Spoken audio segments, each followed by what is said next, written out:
কুড়িগ্রাম পৌর শাখার মাধ্যমে কুড়িগ্রামে মালিকানা জমি খাস খতিয়ানে রেকর্ড করে ইজারা দেওয়ার প্রতিবাদে ও জলমহাল উন্মুক্ত রাখার দাবিতে রাষ্ট্র সংস্কার কৃষক আন্দোলন পৌর শাখার ব্যানারে মানববন্ধন করেছে স্থানীয় কৃষক ও জেলেরা।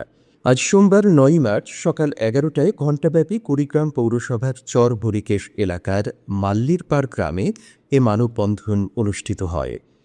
বক্তারা বলেন, পলাশবাড়ী জলমহাল দীর্ঘ ১৫ বছর ধরে লিজের মাধ্যমে পরিচালিত হচ্ছে, যা পূর্বে উন্মুক্ত ছিল। বর্তমানে কোনো জেলে একদিন মৎস্য শিকার করলে তাকে দিন প্রতি লিজধারী ব্যক্তিকে ১০০ থেকে ২০০ টাকা দিতে হয়। এতে করে জীবিকা নির্বাহ চরম বিপাকে রয়েছে কুড়িগ্রাম পৌর এলাকার ৪ নম্বর ওয়ার্ড মৎস্যজীবী সমিতির ৪৮ জন জেলের। ফলে জীবিকায় ভাটা পড়ায় মানবেতর ও দুর্বিষহ জীবনযাপন করছে এসব জেলে পরিবার। তাই অবিলম্বে পলাশবাড়ী জলমহালটির ইজারা বাতিলের মাধ্যমে উন্মুক্ত করে দেওয়ার জন্য সরকারের প্রতি জোর দাবি জানানো হয়েছে। 15 বছর যাবৎ আমাদের এখানে কর দিতে হয়, মানে অর্থাৎ খাজনা দেওয়া লাগে।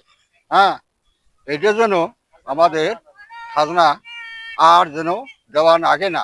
আমরা মঙ্গলের জন্য এখন ওই আইন যদি দেশের মানুষের ক্ষতি হয়, কষ্ট হয়, তাহলে তো সেই আইনের দরকার নেই, তাই না? শেখ সাদি, এফভিএন নিউজ ডেস্ক।